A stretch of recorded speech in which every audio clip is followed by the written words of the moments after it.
Salut, c'est Chevalier Chaka. Après les dernières vidéos qui m'ont pas mal rincé, je me suis dit que c'était le bon moment de parler de quelque chose de plus léger, histoire de souffler un peu entre deux sujets qui me prendront un peu plus de temps. Et puis parfois, il faut bien que je cause un peu manga. Alors, pourquoi ne pas vous en présenter un des plus sympathiques et surtout pas édité en France? Vous commencez à me connaître désormais. Toujours à courir après les titres faciles qui amènent du clic. J'aime les vues, je suis comme ça. De base, j'ai moi-même découvert ce manga récemment via une vidéo du youtubeur Lost Pose, qui est un peu le PewDiePie de la Japanimation. Un avis intéressant, mais qui perd son temps à faire des vidéos réactions à des mimes. Mais je m'égare. J'ai donc envie de vous présenter Miruko-chan, également sous-titré La fille qui les voit, écrit et illustré par Izumi Tomoki. A l'origine, qu'est-ce que c'est? D'abord d'un manga court publié en amateur sur Pixiv, et qui va finir par se faire repérer par la Kadokawa pour être désormais prépublié sur le site Comic Walker, ou encore Nico Nico Seiga. Une pure création de l'ère numérique donc. Le pitch est dans le titre. Nous suivons le personnage de Miko Yotsuya, plus communément appelé Miruko, qui du jour au lendemain, sans explication, va être capable de voir les fantômes. Sur le principe, rien de très nouveau, vous me direz. Mais c'est là que le titre tire son épingle du jeu. Dans les archétypes récurrents de manga et d'animes de fantômes, nous avons souvent soit d'un côté ceux avec des personnages neketsu qui sont dotés de pouvoirs pour les affronter, et de l'autre, ceux où les personnages sont victimes d'une malédiction qu'ils doivent lever pour s'en sortir. Coincé entre ça, il nous reste les histoires plus axées comédie, où la seule nuisance serait de se faire reluquer dans son bain par un fantôme un peu cocasse. Ici, le mangaka décide de piocher dans ces trois types de récits et de n'en garder que les aspects les moins bénéfiques pour notre personnage principal. Elle ne sait pas pourquoi elle les voit, elle ne sait pas si et comment elle peut s'en débarrasser, et elle n'a aucun pouvoir pour se défendre. Seul point commun, il y en a bien un qui la reluque dans son bain. Mais il n'est pas très rigolo. Du coup, il ne reste à Miruko que l'option d'enfouir toutes ses émotions et d'être la plus inexpressive possible, craignant de ce qui se passerait si jamais elle admettait clairement les voir.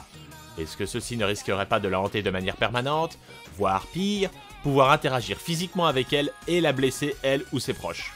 Nous suivons donc son quotidien et ses tentatives de cacher son malaise dans des situations au ton souvent plus comique qu'horrifique. Parce que même si le manga en reprend quelques codes, avec des fantômes visuellement monstrueux, contrastant avec une Miruko toute frêle et mignonne, il ne s'agit pas d'un manga d'horreur. Le fait qu'elle soit la seule à pouvoir les voir sert davantage à jouer des quiproquos et des mauvais tours que cela lui joue au quotidien, avec son entourage, entre le playboy qui croit que celle-ci lui fait des avances, ou lorsqu'elle fait la queue pour une glace, mais c'est pas vraiment la bonne.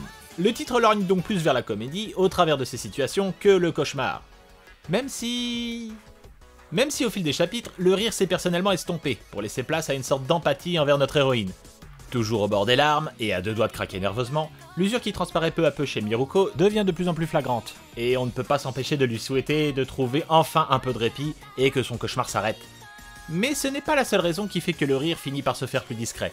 D'abord de par sa source même, nous l'avons vu plus tôt, ce manga fait partie de la vague amateur qui débute sur le net avant de se faire repérer et publier de manière professionnelle, avec donc à l'origine un format court et des ambitions narratives modestes. Reste à savoir alors si une fois passé pro, le mangaka arrivera à dépasser le gimmick d'origine et offrir quelque chose de consistant. Car autant vous prévenir, le gimmick tourne effectivement un peu en rond au bout d'un certain temps, et le format épisodique propre au net montre rapidement ses limites dans une publication plus conséquente. A titre d'exemple, le premier chapitre fait 15 planches, correspondant aux deux premières publications amateurs sur Pixiv, qui ne faisaient que 4 planches chacune.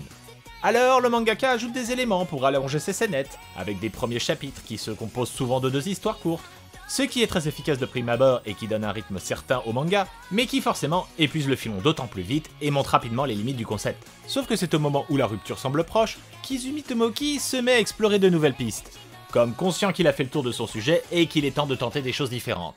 Sans non plus perdre sa légèreté, le titre va tenter des histoires plus mélancoliques et émotionnelles, ou donner plus de corps et de présence aux personnages secondaires afin de créer des situations plus riches qu'à l'accoutumée. Et avec une Miruko qui commence à moins subir les événements et qui ne se contente plus d'espérer que le phénomène disparaisse de lui-même, en cherchant à comprendre ce qui lui arrive et en se demandant si elle ne devrait pas faire quelque chose de cette capacité, mais qui pour le moment en craint toujours les conséquences. Mais c'est surtout à partir du chapitre 11 que le titre prend un nouveau tournant, avec l'apparition d'un esprit un peu différent et qui semble lui accorder sa protection pour 3 fois. Qui est-il? Pourquoi la protège-t-il? À quel prix? Nous n'en savons rien. Va-t-elle alors garder cet atout pour elle seule, ou compte-t-elle l'utiliser pour venir en aide à autrui, sans savoir ce qui lui arrivera une fois cette protection disparue? Et ce gain d'épaisseur et d'ambition du mangaka, c'est ce qui m'a réellement charmé dans le titre. Bien qu'au demeurant très sympathique, avec ses personnages attachants et ses créatures toujours plus grotesques, je ne pense pas que j'aurais pris le temps de parler de ce manga s'il s'était enfermé dans sa petite routine, même s'il n'y a pas non plus mal à ça. Disons que j'ai toujours eu un petit faible pour ces titres modestes, mais qui savent se réinventer et qui se permettent de tenter des choses, quitte à virer complètement de genre. Le résultat n'est pas toujours heureux, mais même lorsque c'est raté, j'aime le fait qu'ils se remettent en question en permanence. Ceux qui en font souvent les mangas que je préfère. Chose par exemple que peuvent difficilement se permettre les titres publiés dans le Weekly Shonen Jump, bien que de temps à autre, certains réussissent à apporter leur pierre à l'édifice d'une formule bien calibrée.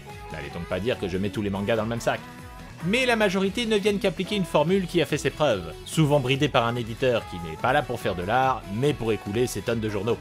A titre de comparaison, le mangaka a démarré une autre série nommée Gemini, affichant immédiatement des ambitions narratives beaucoup plus conséquentes, tout en exploitant au maximum son talent pour les créatures difformes. Mais paradoxalement, le tout semble incroyablement plus quelconque, et transpire pas mal le déjà lu, avec son univers post-apocalyptique et son personnage sur lequel semble planer un terrible secret. Là où ce petit manga démarré sur Pixiv arrive à me surprendre et à me toucher beaucoup plus régulièrement. Miruko-chan, c'est ça, un manga clairement imparfait, avec son dessin parfois un peu fébrile et ses situations au départ devenant légèrement répétitives, mais contrebalancé par ses qualités et sa volonté de ne jamais se reposer sur ses acquis. Toujours conscient que son mélange entre humour fantastique et mélancolique se doit d'être précis, au risque que la fête soit gâchée rapidement. Parce qu'au moment de cette vidéo, seuls 3 volumes sont parus au Japon, et la nouvelle tonalité du récit est encore récente. Or, si pour le moment je suis plutôt bluffé, rien ne dit que d'ici quelques chapitres, le soufflet retombe et que la série revienne à des histoirettes rigolotes, mais vite rébarbatives. Ou à contrario, que ses ambitions nouvelles ne s'avèrent finalement être là que pour transformer le titre en un énième manga où l'héroïne combat des mauvais esprits. Les paris sont donc ouverts. Mais pour le moment, c'est avec une grande curiosité que je suivrai ce titre atypique et qui, je l'espère, continuera de se réinventer au fil des pages. Et puis qui sait, il y a bien un des mangas dont je parle qui va finir par être publié en France quand même. Non ? Merci d'être passé me voir, et à une prochaine!